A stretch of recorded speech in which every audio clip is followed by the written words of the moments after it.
बिस्मिल्लाहिर्रहमानिर्रहीम अस्सलाम वालेकुम डियर स्टूडेंट। आज का जो हमारा टॉपिक है उसमें हमने नेचुरल फ्लोरा या normal flora of human body को डिस्कस करना है। अच्छा, और उस नॉर्मल फ्लोरा का भी एक पोर्शन डिस्कस करना है जो बैक्टीरिया से रिलेटेड है।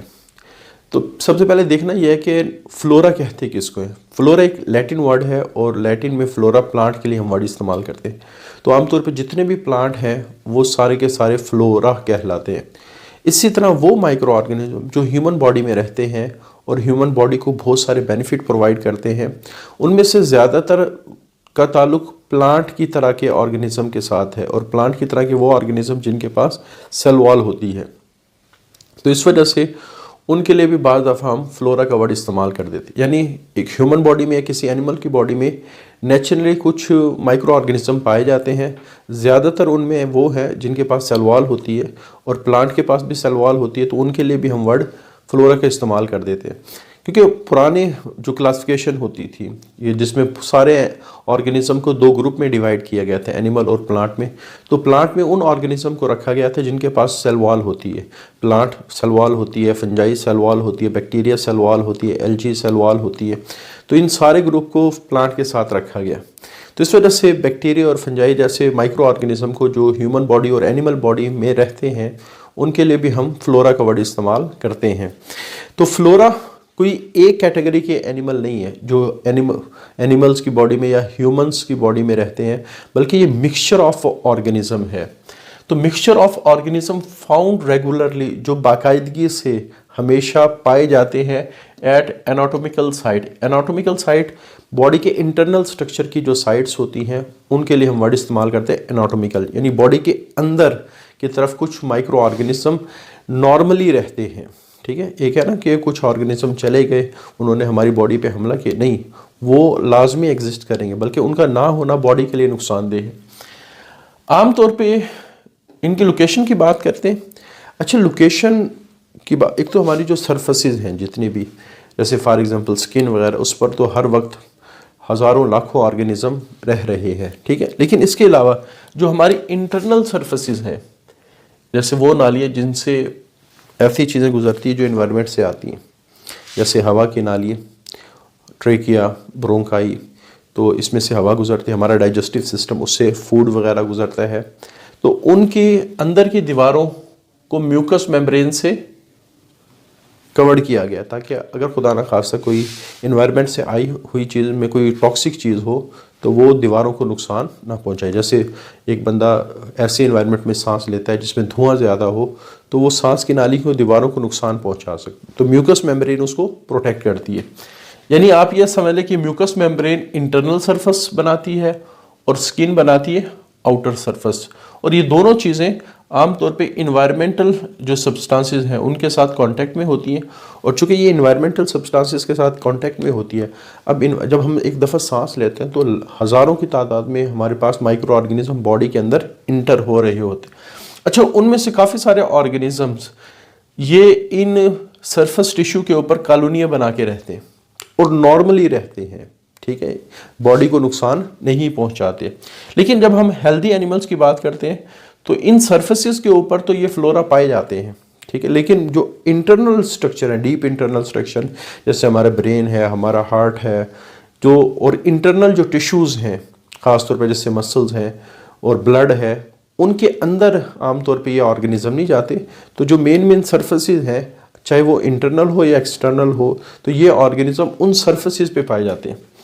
तो हेल्दी एनिमल में जो इंटरनल टिश्यू है जैसे brain, blood, muscles, normally free of organism, तो ये फ्री ऑफ ऑर्गेनिज्म होते हैं। इनमें कोई भी चाहे बेनिफिशियली ऑर्गेनिज्म क्यों ना हो वो नहीं रहता।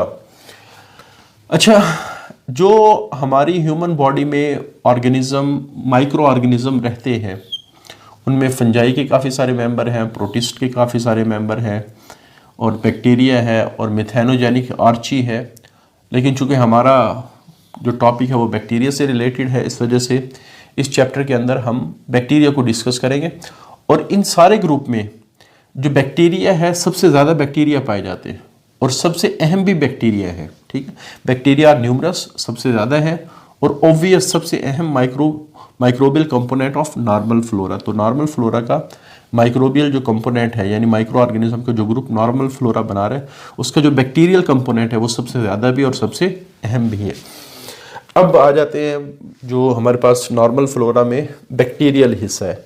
अच्छा, फ्लोरा के जितने भी मेंबर हैं नॉर्मल फ्लोरा के, वो हमारी ह्यूमन बॉडी के साथ म्यूचुअलिज्म का रिलेशनशिप डेवलप करते हैं।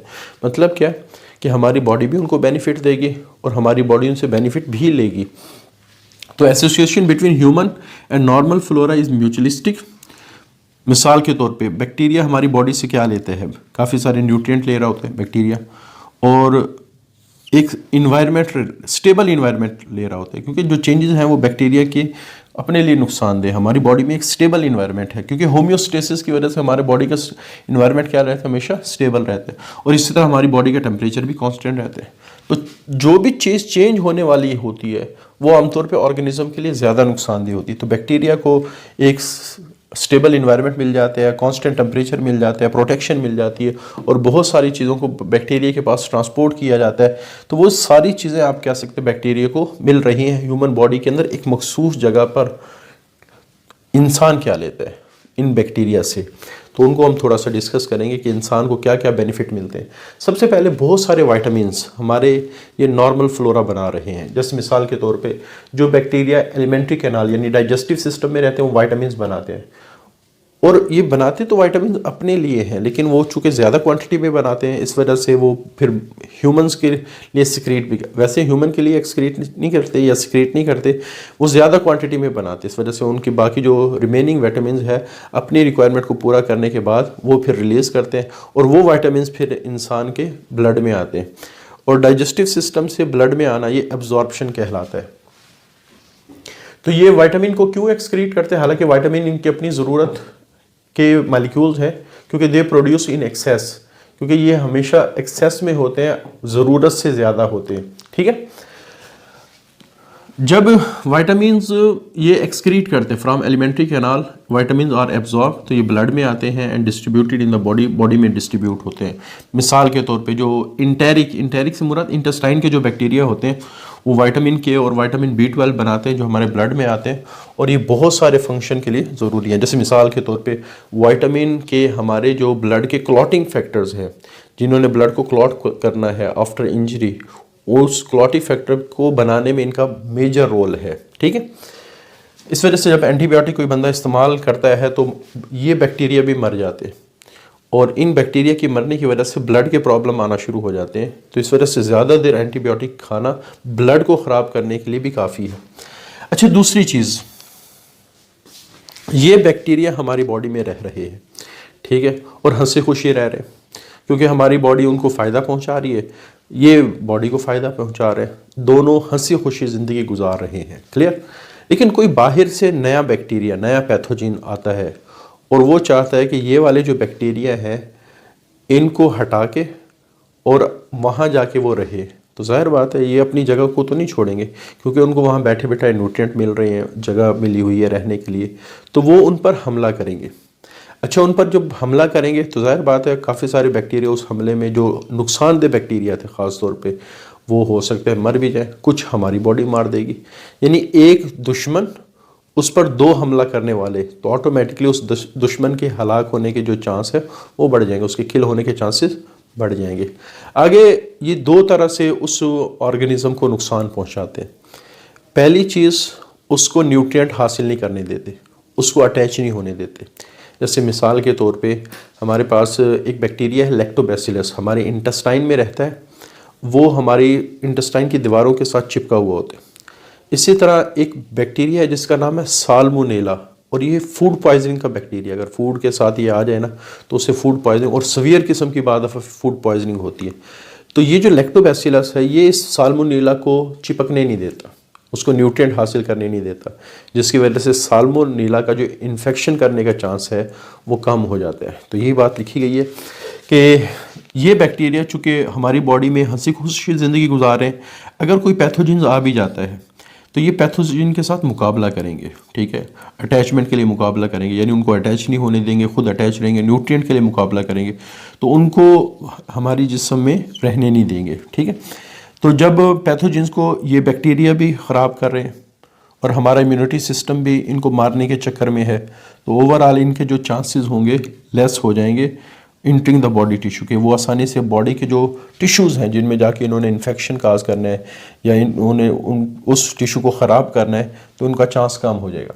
इसी तरह कुछ हमारे पास इंटेस्टिनल बैक्टीरिया जैसे ई कोलाई, तो ई कोलाई एक ऐसी प्रोटीन बनाता है जो दूसरे हार्मफुल बैक्टीरिया के लिए नुकसानदेह, ह्यूमन बॉडी के लिए नुकसानदेह नहीं है, लेकिन दूसरे बैक्टीरिया के लिए, जैसे मैंने साल्मोनेला की एग्जांपल दी, तो ई कोलाई एक ऐसी प्रोटीन बनाता है जिसको हम कहते हैं बैक्टीरियोसिन।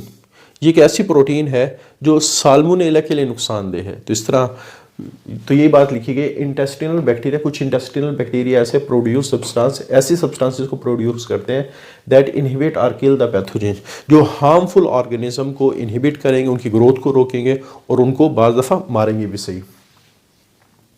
अच्छा, उसके बाद ये वाले जो नॉर्मल फ्लोरा हैं, ख़ासतौर पे जो बैक्टीरिया हैं, रहते तो हमारी बॉडी में और हंसे खुशी रह रहे हैं, हमारी बॉडी भी खुश है, वो भी खुश हैं, लेकिन है तो ये पराये ना, हमारी बॉडी के नॉर्मल सेल तो नहीं है ना।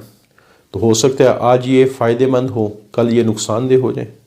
तो इस वजह से हमारी बॉडी इनको लिमिट में रखने के लिए अपने इम्यूनिटी सिस्टम की ड्यूटी लगाती है कि इम्यूनिटी सिस्टम को इनके अगेंस्ट हमेशा तैयार रखेगी, रिएक्ट नहीं करेगी, जस्ट तैयारी करके रखेगी और थोड़ी बहुत एंटीबॉडीज़ बना के रखेगी। क्लियर? तो ताकि ये बॉडी, हो सकता है आज इंटेस्टाइन में रहते हो ये बैक्टीरिया, कल किसी और पार्ट में जाके वहाँ डैमेज करना शुरू कर दें, हो सकता है बॉडी के टिश्यू में इंटर होके उन पार्ट्स को ख़राब करना शुरू, पॉसिबिलिटी तो है ना, गैर है, ठीक है, तो वो किसी वक्त भी बिगड़ सकता है, हो सकता है किसी वजह से आप कह सकते हैं वो हार्मफुल काम करना शुरू कर दे। तो इस वजह से बॉडी इनको लिमिटाइज करने के लिए, महदूद करने के लिए हल्की फुल्की तैयारी करके रखती है, यानी बॉडी का इम्यूनिटी सिस्टम इनके अगेंस्ट तैयार बैठा हुआ है, मार नहीं रहा लेकिन तैयार बैठा हुआ है, किसी वक्त भी इन पर हमला कर सकता है। अच्छा, वो तैयारी बाज़ दफ़ा किसी और बैक्टीरिया को या पैथोजन को मारने के लिए इस्तेमाल हो जाती है। देखो, इम्यूनिटी सिस्टम तैयार बैठा हुआ है, उसने इन बैक्टीरिया के ख़िलाफ़ एक सिस्टम बना रखा है कि जब भी ज़रूरत पड़ेगी वो एंटीबॉडीज़ बनाएगा और एंटीबॉडीज़ से फिर उन बैक्टीरिया को मारेगा। लेकिन कब मारेगा? जब वो बिगड़ेंगे, लेकिन वो नहीं बिगड़ते। लेकिन अगर उनसे मिलता जुलता कोई बैक्टीरिया आ जाता है, उनसे मिलता जुलता कोई बैक्टीरिया आ जाता है, तो बाज़ दफ़ा वो इम्यूनिटी सिस्टम की तैयारी वहाँ काम आ जाती है और आप कह सकते हैं जो पैथोजन हमें बीमार करने लगा था, चूँकि इम्यूनिटी सिस्टम की काफ़ी हद तक तैयारी थी दूसरे बेनिफिशियल बैक्टीरिया के खिलाफ, वहाँ इस्तेमाल हो नहीं रही, तो यहाँ इस्तेमाल होकर उनको मारना शुरू कर देते हैं। क्योंकि काफ़ी सारी प्रोटीन्स ऐसी हैं जिनके अगेंस्ट हमारी बॉडी एंटीबॉडीज़ बना रही होती है, तो वो काफ़ी सारे बैक्टीरिया की टाइप में एक ही जैसी होती हैं। अच्छा, वो चीज़ जो हमारी बॉडी में एंटीबॉडीज़ को प्रोड्यूस करवाई, हर वो चीज़ जो हमारी बॉडी में एंटीबॉडीज़ के मैकेनिज़्म को प्रोड्यूस करवाएगी, उसको कहा जाता है एंटीजन।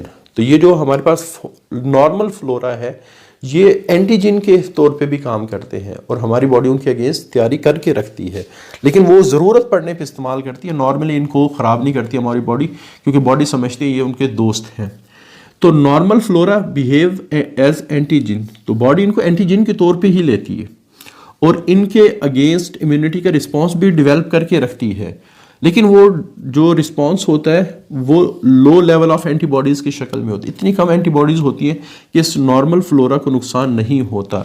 लेकिन ये जो एंटीबॉडीज़ जो इन एंटीजन या इन नॉर्मल फ्लोरा के ख़िलाफ़ इस्तेमाल हुई थी और नोन टू क्रॉस रिएक्ट, वो बजाय इनके ख़िलाफ़ इस्तेमाल होने के किसी और के ख़िलाफ़ रिएक्ट कर देती है। क्रॉस रिएक्ट का मतलब जब एक चीज़ दूसरे चीज़ के ख़िलाफ़ काम करे, तो विद सर्टन पैथोजेंस, लेकिन वो चीज़ पैथोजेंस होंगे, पैथोजेंस उन ऑर्गेनिज्म को कहा जाता है जो बीमारी काज करते हैं।